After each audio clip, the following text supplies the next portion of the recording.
Subscribe करें और bell दबाएं ताकि कोई खबर रह न जाए।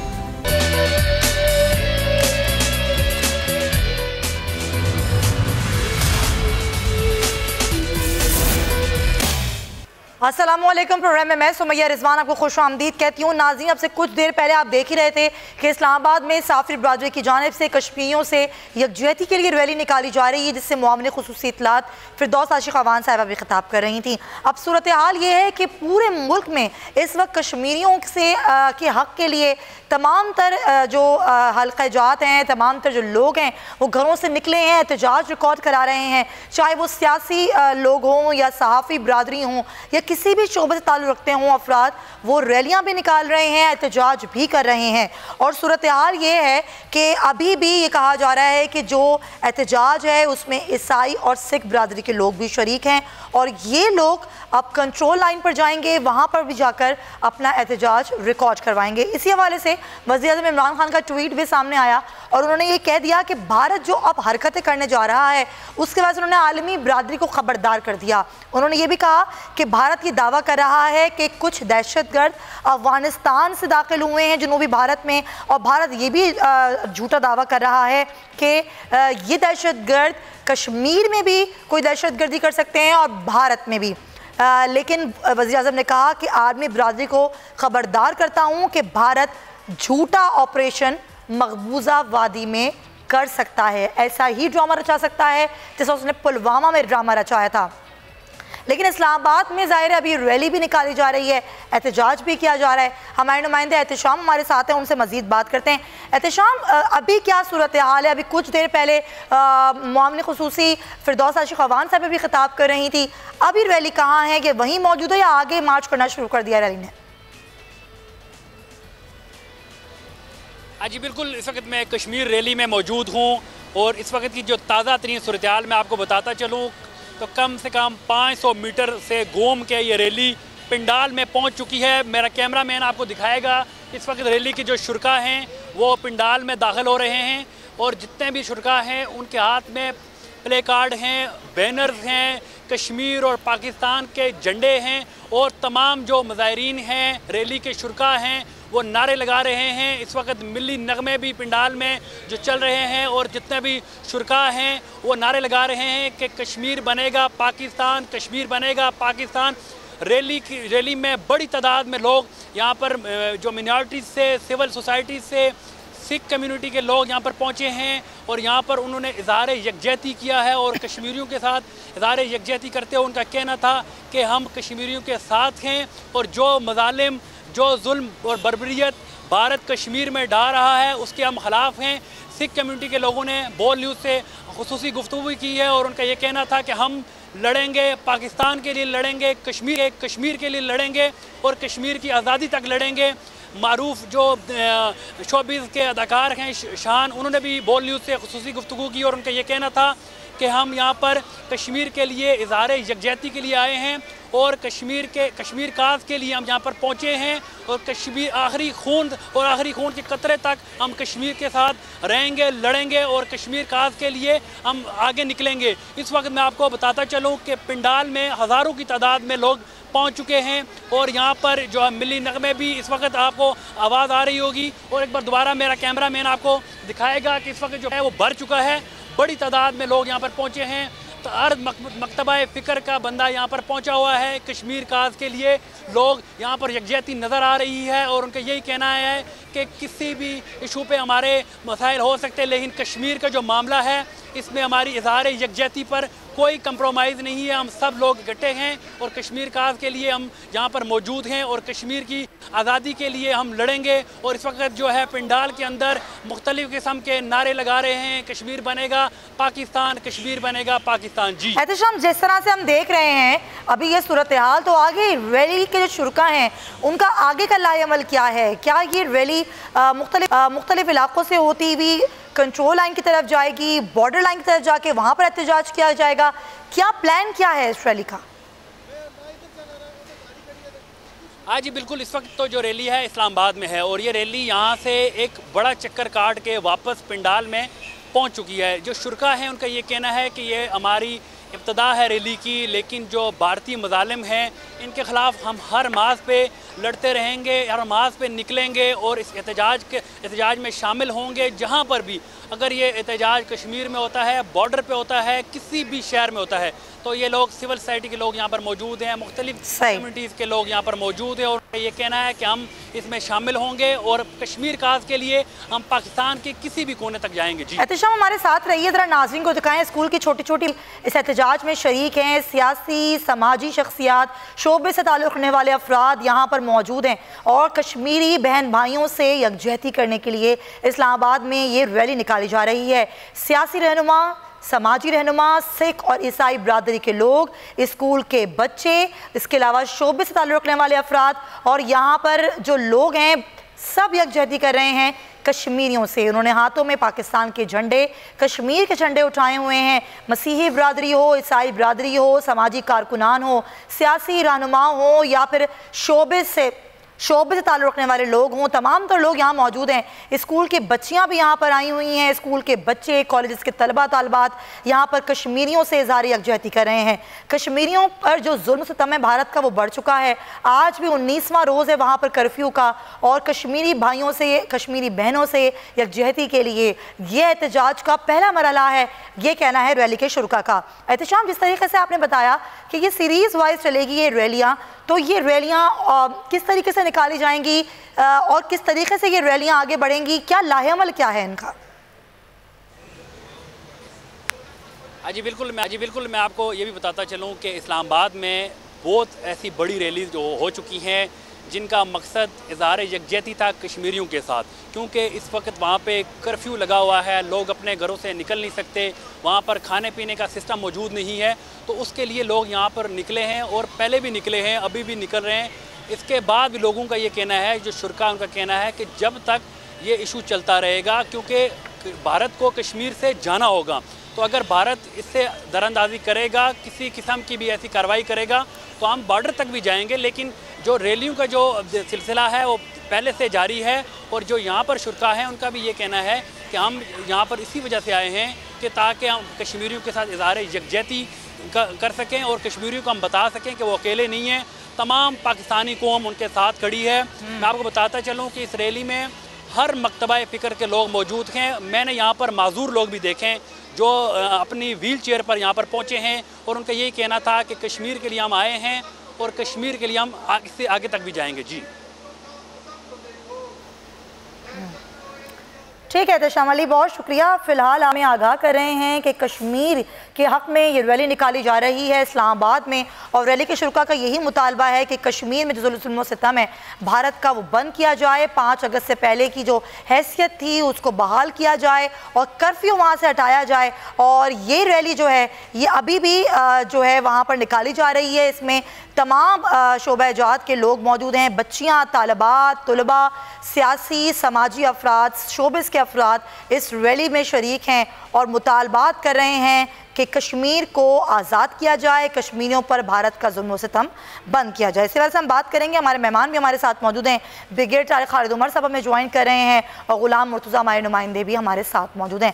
ब्रिगेडियर साहब, ज़ाहिर है पाकिस्तान अपनी कोशिशें कर रहा है, चाहे वो सियासी फ़ोरम पर हो, सिफारती फ़ोरम पर हो, रैलियाँ, एहतजाज, इजलास, नोटिस, हर तरह से पाकिस्तान की कोशिशें पूरी दुनिया देख रही है और वज़ीर आज़म ये मामला आलमी दुनिया के सामने बारहा उठा चुके हैं और आज भी वज़ीर आज़म ने खबरदार कर दिया कि पुलवामा जैसा वाक़या, ये ऐसा ड्रामा भारत रचा सकता है, ये कहकर कि वहाँ पर अफ़गानिस्तान से दहशतगर्द दाखिल हो गए।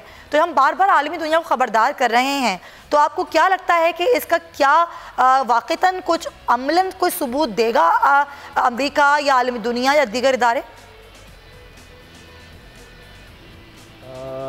जहाँ तक ये प्राइम मिनिस्टर का था और ये हम शाह महमूद कुरैशी ने भी इसका जिक्र किया है कि पुलवामा किस्म का एक और वाक़या कर सकते हैं ये वादी मकबूजा कश्मीर के अंदर और फिर पाकिस्तान के ऊपर उसका इल्ज़ाम डालेंगे। और ये मेरी पहली दफ़ा मैंने नोटिस किया है जितने भी पिछले 1971 के बाद के इस तरह के कोई भी फॉल्स फ्लैग हुए हैं उसमें हमेशा ये तैयार हो जाते हैं हम जॉइंट इंक्वायरी कराएं। इसमें पहली दफ़ा से पाकिस्तान ने एक जाराना रवैया अख्तियार किया, प्राइम मिनिस्टर और हमारे वज़ीर ख़ारजा दोनों ने कहा कि ये कर सकते हैं और ये कर सकते हैं। इनको समझते हुए मैं पूरे यकीन के साथ कह सकता हूँ कि ये करेंगे। और तो एकदम अगर इल्ज़ाम देंगे, एकदम हमें इंक्वायरी वगैरह जॉइंट का सवाल ही नहीं, बस स्ट्रेट वे उसको रिफ्यूट करना चाहिए। वो इनका फॉल्स फ्लैग हमें टर्म करना चाहिए और हमें एग्रेसिव होना चाहिए, हमें डिफेंसिव नहीं होना चाहिए, क्योंकि उसके फ़ौरन बाद ये कोई भी एक्शन कर सकते हैं, मिलिट्री एक्शन भी ले सकते हैं अक्रॉस लाइन ऑफ कंट्रोल, जिसके लिए हमारी आर्म फोर्सेस तैयार हैं अल्हम्दुलिल्लाह। तो आर्मी बरादरी को हम बता चुके हैं। मैंने पिछले 2 दिन पहले प्रेसिडेंट ट्रंप के भी सुनी है स्टेटमेंट, गो के वो कश्मीर को पूरी तरह समझ नहीं रहे, क्योंकि उन्होंने लिखा है, बोला है, ये खुद लाइव मैंने सुना है। तो 2 दिन पहले उन्होंने कहा कि Kashmir is a complicated problem, there are Hindus there and there are Muslims there, so it's all a very complicated situation। अब इस तरह की जो बात करेगा वो ऐसा लेमैन ही करेगा कि भाई इतनी कॉम्प्लिकेटेड है। उन्होंने कहा हिंदूज हैं और इधर मुसलमान हैं, तो और फिर अपनी ऑफ़र की कि भाई हम इसको ठीक करना चाहेंगे। जो G20 की मीटिंग हो रही है फ्रांस में, ये कह रहे हैं कि वहाँ मैं प्राइम मिनिस्टर मोदी को मिलूंगा, और मैं मिला हूँ प्राइम मिनिस्टर इमरान खान को। अब मैं प्राइम मिनिस्टर मोदी को भी वहाँ पर्सनली मिलूंगा ओवर द वीकेंड, और उनको भी कश्मीर के मतलब उनसे बात डिस्कस करूंगा। अच्छा खालिद उमर साहब, जो आप बात कह रहे हैं ना, ये अमरीकी हुकाम भी कह रहे हैं, वो उनका भी यही मौक़िफ़ है कि सदर ट्रम्प इस मामले को समझ नहीं पा रहे। वो बयान तो दे रहे हैं, लेकिन इस मामले की संजीदगी को समझे बगैर तो खुद सदर ट्रम्प को समझना भी होगा। और इस बात के लिए पाकिस्तान कैसे मजबूर कर सकता है कि सदर ट्रम्प जब नरेंद्र मोदी से बात करें तो 5 अगस्त के हवाले से बात करें कि 5 अगस्त से पहले जो हैसियत थी कश्मीर की वो वापस की जाए। थोड़ा वॉल्यूम का इंक्रीज कर, वॉल्यूम कम हो गया। जी खालिद उमर साहब, आप मुझे सुन पाए हैं?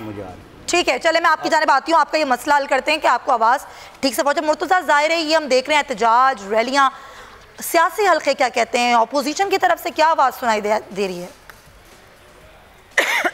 अपोजिशन भी हमारी तमाम पॉलिटिकल पार्टीज, आपसे पूछा? हाँ बोलो जी मुर्तज़ा। अपोजिशन की जो जमातें हैं वो भी जी अपोजिशन की जो जमातें हैं वो भी उसी तरह से पाकिस्तान और कश्मीर के दरमियान जो तनाज़ा है उस हवाले से यक ज़ुबान है, और इस हवाले से कोई भी ऐसी आवाज़ कहीं से भी नहीं आ रही है। लेकिन हाँ, मैं ये ज़रूर कहना चाहूँगा, गिला है मुझे पाकिस्तान की कुछ सियासी जमातों से कि इस वक्त कश्मीर में जो आग लगी हुई है, जो मोदी सरकार वहाँ पे मज़ालिम ढा रही है, वहाँ पे जो जुल्म सितम किया जा रहा है कश्मीरियों के साथ। आज ये रैली जो इस्लामाबाद में निकाली गई थी, आज मेरा ज़ाती ये ख्याल है बतौर तालिब इल्म सियासियात के कि इसमें पाँव रखने की जगह नहीं होनी चाहिए थी। इस्लामाबाद में तमाम सियासी जमातें इतनी बड़ा कर देती इस रैली को, इतने लोग आ जाते अपने तमाम। इसीलिए मैंने आपसे सवाल किया मुर्तज़ा, अपोजिशन की जमातें कहाँ हैं? वो यहाँ पर भी यकजहती नहीं दिखा पा रही, अपोजिशन की जमातें गायब नजर आती हैं मंजर से। जी, बयानात की हद तक जब हम देखते हैं तो बयानात तो बिल्कुल बड़े अच्छे बयानात, उसी तरह के जैसे हुकूमत के बयानात हैं वैसे ही बयानात उनकी तरफ से आते हैं। और लेकिन जब ये अमली तौर पे आज मुझे आया कि आज ये यकजहती का मुजाहरा करना चाहिए था, जो लाहौर से रैली आई है, अभी नीलम, वादी लिपा और लैंड ऑफ कंट्रोल तक ये रैली जाएगी, तो इसमें बाकी लोगों देखें यहाँ पे तमाम तबका फ़िक्र के लोग हैं, तो यहाँ पर तमाम सेगमेंट ऑफ सोसाइटी मौजूद हैं। इन्हें भी चाहिए था कि अपने तमाम जो बड़े लीडर बने फिरते हैं वो एक ट्वीट इसके ऊपर भी डालते कि आज निकले इस्लामाबाद में आएँ, और इस्लामाबाद में जाके, और जिस तरह जुम्मा के बाद हम मस्जिदों के बाहर इज्तिमा देखते हैं उस तरह के इज्तिमा ना होते, ये बहुत बड़ा इज्तिमा होना चाहिए था। मैं तो कहता हूँ कि पूरा इस्लामाबाद चौक हो जाना चाहिए था, इतना बड़ा इज्तिमा इसके हवाले से होता। तमाम सियासी जमातें बशमूल हुकूमत की सियासी जमातें भी इसमें पूरी तरह से शामिल हैं। बाकी भी जो सियासी जमातें हैं अपोजिशन की, उनको भी इस तरह करना चाहिए था। लेकिन ये मामला हम ये देख रहे हैं कि इस मामले पे उस तरह से अमल दरामद नहीं किया जा रहा, उस तरह से इसको हाईलाइट नहीं किया जा रहा इनके अंदर से। बल्कि पाकिस्तान की गवर्नमेंट ने और वजारत ख़ारजा ने इस मुकदमे को अल्हम्दुलिल्लाह इंतहाई अच्छे अंदाज में परस्यू किया है। और हम अभी जेनेवा में भी हमारी जो तहमीना जंजुआ हैं साबिक सेक्रेटरी ख़ारजा, वो इस वक्त वो वहाँ मौजूद हैं और वहाँ पे भी वो बातचीत कर रही हैं। UNGA में भी हम जा रहे हैं, उसकी भी पूरी तैयारी है। उसके साथ साथ हमने जो अभी मुलाकातें होंगी G20 में, वहाँ पे भी जो लोग वहाँ पे मौजूद हैं, पाकिस्तान ने उनके साथ बातचीत कर ली है। वज़ीर-ए-आज़म इमरान खान ने अभी से कुछ देर पहले जर्मन चांसलर एंगेला मर्केल से बातचीत की है। इसके साथ साथ जो भी लोग हैं जिनके साथ पाकिस्तान देखता है कि हमें ज़रूरत है बात करने की, पाकिस्तान उन तमाम लोगों को लूप में ले रहा है। सबसे बड़ी इस मुकदमे में सबसे बड़ी अहमियत जो है वो जापान, इसकी चाइना की है, रूस की है, अमेरिका की है, और तीनों ममालिक जो है पाकिस्तान के साथ, पाकिस्तान के मौके ज़ाहिर है पाकिस्तान की हुकूमत की कोशिशें नज़र आ रही हैं, पॉइंट टेकन, ज़ाहिर है, लेकिन अपोजिशन जहाँ पर बयानात देती है और तनकीद भी करती है, तो इस कॉज के लिए, कश्मीर कॉज के लिए कम से कम सड़कों पर तो आना चाहिए था। अपने लिए तो आप आते हैं, लेकिन कश्मीरियों के लिए भी आवाज़ बुलंद करें। अच्छा, सवाल जो मैं आपसे खालिद उमर साहब पहले वो कर रही थी कि आपने खुद कहा कि ट्रम्प जो है, डोनाल्ड ट्रम्प, वो समझ नहीं पा रहे, उस संजीदगी को समझ नहीं पा रहे। खुद वहाँ पर भी लोग कह रहे हैं, जो हुकाम है, अमरीकी हुकाम, उनका भी ये कहना है कि ट्रम्प ने बयान तो दे दिया, लेकिन ट्रम्प को ये मालूम ही नहीं है कि इस मसले को हल कैसे किया जाएगा। तो वाक़तन ऐसी बात है कि ट्रम्प नहीं समझ पा रहे चीज़ों को, नहीं समझ पा रहे, बिकॉज जब उन्होंने ये कह दिया कि बहुत कॉम्प्लिकेटेड, ये इतना कॉम्प्लिकेटेड मामला ही नहीं है, इट इज़ वेरी सिंपल कि एक स्टेट थी, रियासत थी जिसके रूलर हिंदू था और 85% 85% आबादी मुसलमानों की थी, 15% हिंदू थे, वो भी जनूब में जम्मू के इर्द गिर्द थे और कहीं नहीं थे। यानी एरिया के लिहाज से भी 85% एरिया में मुसलमान फैले हुए थे और आबादी भी 85% थी मुसलमान की। वैली में, पहाड़ों पे, जो अभी आज़ाद कश्मीर का हिस्सा है यहाँ, और जो पहाड़ी इलाका है वैली के, कश्मीर वैली के मशरिक में, यहाँ तक मुसलमान थे। मुसलमान कारगिल से 14 किलोमीटर परे तक हैं। तो ये इस मसले का बैकग्राउंड कोई उनको समझाए, उनके स्टेट डिपार्टमेंट का समझाए, तो फिर इनको समझ आया। बड़ा सादा है। और महाराजा ने उसके बजाय पाकिस्तान से सेशन की, एक बैकडेटेड थी, 27 अक्टूबर की सुबह को इंडियन आर्मी को एयरफोर्स से, एयरक्राफ्ट से लैंड किया गया श्रीनगर से, और उसी के साथ साथ लैंड रूट से अभी कश्मीर के अंदर दाखिल किया गया। तारीख एक दिन पहले की दी गई, साइन दिखाया कि जम्मू में हुआ है और विंटर कैपिटल था रियासत का, समर कैपिटल श्रीनगर होता था, लेकिन महाराजा खुद दिल्ली में मौजूद थे कई दिन पहले, और वहाँ ये डॉक्यूमेंट उसके बाद ये बड़े जुबिलेंट हैं, खुश नज़र आ रहे हैं। इसमें महाराजा हरी सिंह है, इसमें प्राइम मिनिस्टर नेहरू हैं, उसमें पीछे बैकग्राउंड में नज़र आ रहे हैं उनके जो बाद में डिफेंस मिनिस्टर बने। ज़ाहिर है ये तमाम हिस्ट्री समझनी होगी डोनाल्ड ट्रम्प को। पॉइंट टेकिंग खालिद उमर साहब, बहुत और मुर्तज़ा आपका ही बहुत शुक्रिया। असल बात समझने की है, इस मसले को जो कि 70 साल से 73 साल से चल रहा है, इसको समझ के ही हल किया जा सकता है, और ज़ाहिर है पाकिस्तान भी मजबूर करेगा। पाकिस्तान अपनी तमाम तरह कोशिशें कर रहा है, इस्लामाबाद में भी रैली भी निकाली जा रही है। इस हवाले से भी आपको आगाह करते रहेंगे। इस ब्रेक के बाद स्टे विद अस।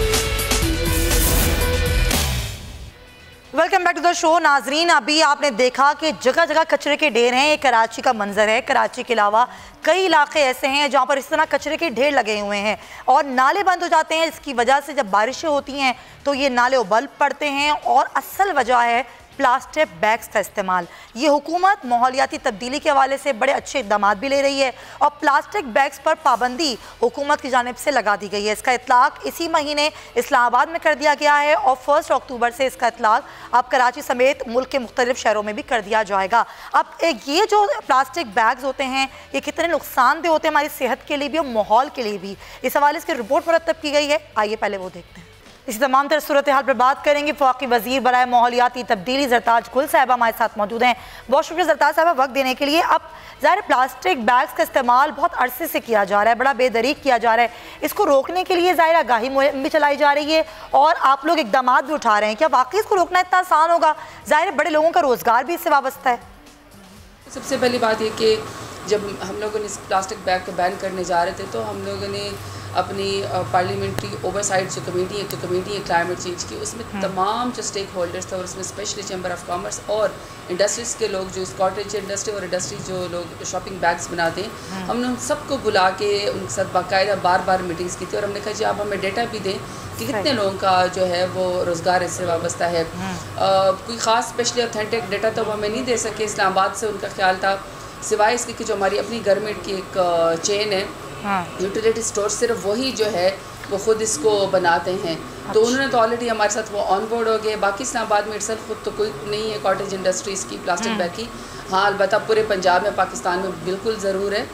लेकिन आपको सिर्फ लोगों की इन्फॉर्मेशन के लिए बात बता दूँ कि जो प्लास्टिक पॉलीथीन बैग इस्तेमाल करते हैं वो सिर्फ प्लास्टिक पॉलीथीन बैग नहीं बनाते हैं, वो प्लास्टिक से रिलेटेड, रैपिंग से रिलेटेड, स्टैंपिंग से रिलेटेड बहुत सारी और भी चीज़ें उसी मशीन के अंदर बनती है। तो ऐसा उनका कारोबार बंद नहीं हो रहा है। लेकिन आप खुद अंदाज़ा लगा लें, जो हम लोग इसके असरात आपको बता रहे हैं उसमें तो जब से हमने इसको बैन किया और अब हम पूरे पाकिस्तान में बैन करने जा रहे हैं, तो उसमें लाखों लोगों का जो रोज़गार है वो मज़ीद फ्लरिश कर जाएगा, क्योंकि मार्केट में अब इतने प्लेयर्स आ गए हैं, इतनी ख़वातीन, ट्रांसजेंडर स्टूडेंट्स, लोग, ऐसी सोसाइटी आ गई है जो कारोबार जिनका बिल्कुल था नहीं, वो अब खुद से हाथ से बनाए हुए थैले इस्तेमाल करें। तो मैं तो ये समझती हूँ कि ओपन मार्केट हो गई है और लोगों को रोज़गार मिला है, क्योंकि इतने सैम्पल्स लोगों ने बनाने अब शुरू कर दिए हैं। हालांकि हमने इम्प्लीमेंट सिर्फ इस्लामाबाद में किया और अभी हम नेक्स्ट फेज़ में पूरे पाकिस्तान में करने जा रहे हैं। लेकिन बिल्कुल आप सही कह रही हैं। चले, अच्छा है ये कुछ इस तरह के फिगर्स आपके पास आए, ज़ाहिर माहौलियाती आलूदगी में भी इजाफा करते हैं ये पॉलीथीन बैग, प्लास्टिक बैग्स। अब इनको ख़त्म करने से कितनी तब्दीली आएगी, माहौलियाती आलूदगी कितनी कम होगी, और उसके मुतबादिल होंगे कपड़े के थैले या फिर कोई और मटेरियल के थैले, तो वो कितने कारगर साबित हो सकते हैं? इस हवाले से क्या इन्फॉर्मेशन है आपके पास? आप सवाल करते हैं लोग कि जी प्लास्टिक बैग को बंद करने से कितनी को माहौलियाती तब्दीली होगी या कितना को माहौल के ऊपर फ़र्क पड़ेगा। 2-3 इसके वो हैं। एक तो सबसे पहली बात ये कि जिस तरीके से ये प्लास्टिक पोल्यूशन इट्सेल्फ ओशंस के अंदर, समंदरों के अंदर जिस तरीके से ये हमारी ब्लू इकानमी को मुतासर करती है, ये तो इट्सेल्फ इसके ऊपर डायरेक्ट इम्पैक्ट है, ये ख़त्म हो जाएगा। सारे समंदर में हमारी जितनी मरीन लाइफ है ये उसको मुतासर करती है। फिर जो मछलियाँ इसको खाती हैं, वो मछलियाँ हम खाते हैं, वो हमारी सेहत के लिए बहुत ज़्यादा डेंजरस है, वो उससे हमें बड़ी जो है वो हमारे लिए फ़र्क पड़ेगा। फिर दूसरा सिस्टम जो हमारा सीवेज सिस्टम हमारा चौक हो जाता है। कराची में अगर आप देखें तो 37 से ज़्यादा लोग जो हैं वो शहीद हो गए हैं सिर्फ करंट लगने से। ये जो भी अर्बन फ्लडिंग हुई, अर्बन फ्लडिंग में सबसे ज़्यादा हिस्सा जो है वो प्लास्टिक शॉपिंग बैग का है कि ये जब सीवेज सिस्टम के अंदर चले जाते हैं तो ये वहाँ से निकल नहीं सकते। सिस्टम के ऊपर ये जो बोझ बना रहता है कि 500 से 600 साल तक ये डिके नहीं होते या डिकम्पोज नहीं होते हैं, उससे बड़ा फ़र्क पड़ेगा। दूसरा, इसको बैन करने से डायरेक्ट टूरिज़म के ऊपर फ़र्क पड़ेगा, रेवेन्यू हमारे पास आएगा, टूरिज़म हमारी फ्लरिश करेगी। पाकिस्तान बहुत खूबसूरत मुल्क है, लेकिन जब आप कहीं पर भी जाते हैं गंदगी के ढेर, प्लास्टिक उड़ते हुए शॉपिंग बैग आपको मिलते हैं, नालों के अंदर पड़े होते हैं, दरियाओं के अंदर पड़े होते हैं, खूबसूरत किसी झील के पास ये पड़े हुए होते हैं, शहरों में आपका ये गंदगी जो है ये इस्तकबाल करती है। तो ये बैन करने से डायरेक्ट जो हमारी टूरिज़म भी बढ़ जाएगी और जो एक आंखों की भी खूबसूरती उससे भी फ़र्क पड़ेगा। दूसरा, हमारे सेहत के ऊपर बड़ा फ़र्क पड़ेगा। देखिए, हमारे लोगों का एटीट्यूड ये हो गया कि गर्म चाय तक भी प्लास्टिक के शॉपिंग बैग में उठा के ले आते हैं। उनको ये नहीं पता कि जब शॉपिंग पॉलीथीन के अंदर जब ये लोग गर्म चाय या कोई प्रोडक्ट खाने की डालते हैं, आप उसी टाइम देखिए कि वो जो शॉपिंग बैग जो थैला होता है उसकी असल क्वालिटी अजीब सी वो फूल जाता है और अजीब सा वो पतला सा हो जाता है, वहीं उस जगह से नरम हो जाता है, वो डायरेक्ट जो है वो मटेरियल जाके आपके खाने को असरअंदाज होता है। तो बहुत ज़्यादा इसके ऊपर फ़र्क पड़ेगा और कपड़े के थैले इस्तेमाल करने से बहुत ज़्यादा फ़र्क ही पड़ेगा। एक तो मैं समझती हूँ कि फाशवारी बहुत ज़्यादा आ जाएगी, हम अपने कपड़े जो बिल्कुल आप सही कह रही हैं। अभी हमें अवेयरनेस की ज़रूरत है, लेकिन अब जो पाबंदी लगाई जा रही है हुकूमत की जानिब से सिर्फ प्लास्टिक बैग्स तक ही महदूद होगी, क्योंकि हम तो देख रहे हैं मार्केट में चाहे वो 2 रुपए की टॉफ़ी हो या फिर करोड़ों रुपए की कीमती अशिया सभी प्लास्टिक कोटिंगें पैक होकर आ रही हैं। तो ये पाबंदी को कितना आगे बढ़ाने का प्रोग्राम है हुकूमत का? जी, अभी तो हमने देखें सिंगल हैंडेडली हमने पॉलीथीन शॉपिंग बैग जो एक दफ़ा इस्तेमाल होता है या 3 मिनट के लिए इस्तेमाल करते हैं, 4 मिनट, और उसके लिए 500 से 600 साल तक ये जो है हमारे सिस्टम के ऊपर, एनवायरनमेंट के ऊपर जो है ये बर्डन होता है। अभी तो हमने पहले फेज़ में उसको ही बैन किया है। नेक्स्ट जो हमारी वो है ज़ाहिर बात है, फिर उसमें बहुत सारी और प्लास्टिक से रिलेटेड चीज़ें आएंगी।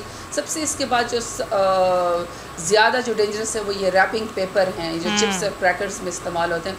इनको हमने बड़ी कंपनियों को कहा है कि जी अब जब आप प्लांट लगाएंगे या जो आपका मौजूदा प्लांट है, जी जो चिप्स और क्रैकर्स के जो है वो रैपिंग पेपर होते हैं ये भी डिकम्पोज नहीं होते।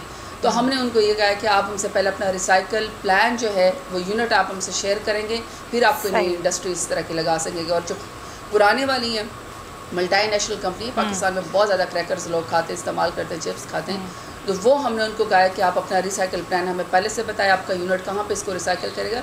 एक बात याद रखिएगा, इसको उठा के रिसाइकिल करना वापस जो है वो आसान है, लेकिन पतला शॉपिंग पॉलीथीन जो बैग है, इसको ये जो स्कैवेंजर होते हैं, ये जो आपको उठा के ला कर देते हैं, गंद सारा उठा के ला देते हैं, ये भी नहीं उठाते हैं। तो ये दो चीज़ों में हमें ज़रा फ़र्क समझना पड़ेगा।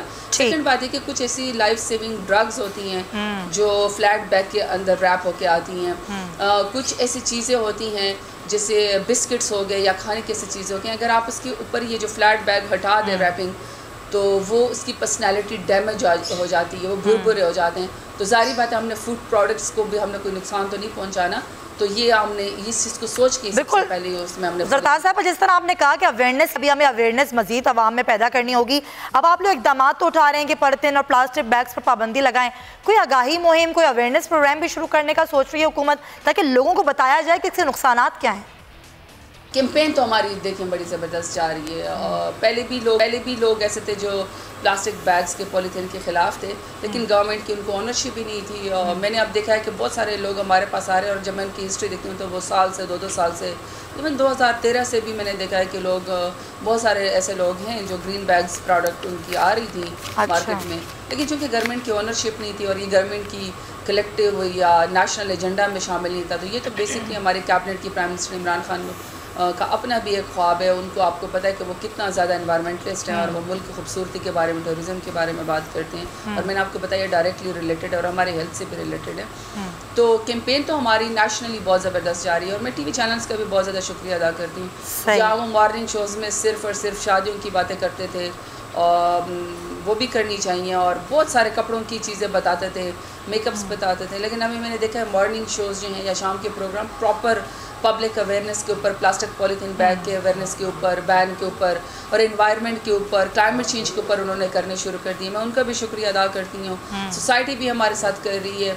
मैं खुद बेसिकली इस कैंपेन को लीड कर रही हूँ। मैं हर मिनिस्ट्री में गई हूँ, मैं प्रेसिडेंट ऑफ पाकिस्तान के पास गई हूँ, मैंने तमाम CMs के मुँह से कहलवाया है कि जी हम लोगों ने प्लास्टिक बैग को बैन करना है। उलमाए कराम को भी मैं अब कह रही हूँ। नेक्स्ट जो है, हम ग्रीन वॉलंटियर्स के ऊपर, एम्बेसडर या क्लाइमेट रेजिलिएंट एक्टिवनेस के ऊपर हम बात करें, हम आइडेंटिफाई करें ऐसे लोग जिनकी बात बहुत ज़्यादा लोग सुनते हैं, हम उनसे भी बात करें। स्टूडेंट्स को मैं बहुत ज़्यादा प्रोवोक करूँगी कि आप लोग मेरे साथ इसके ऊपर काम करें, और कर भी रहे हैं। मेरे ख्याल में यूथ ऑफ चेंज तो यही यूथ ही हैं, लेकिन ये ऑन गोइंग कैंपेन है, ये ऐसा नहीं होगा।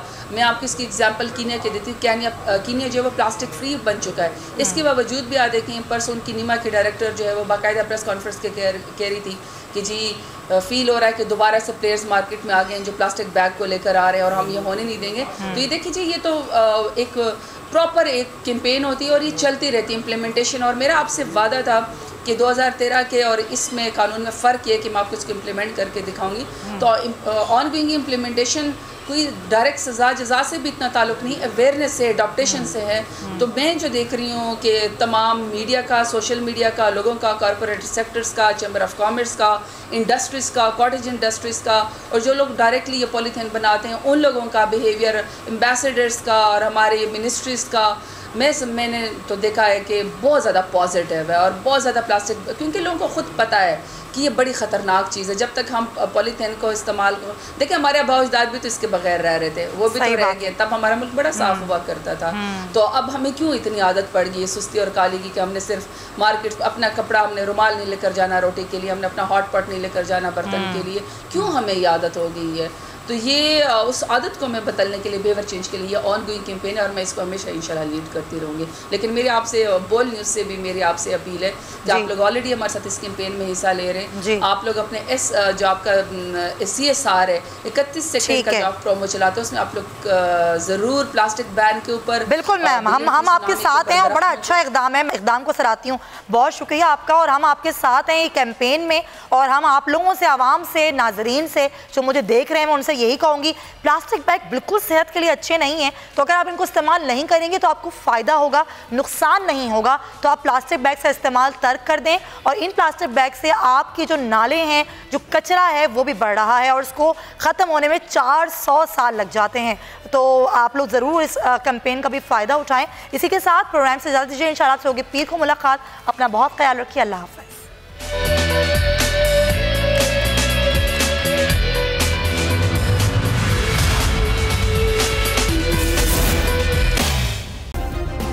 सब्सक्राइब करें और बेल दबाएं ताकि कोई खबर रह न जाए।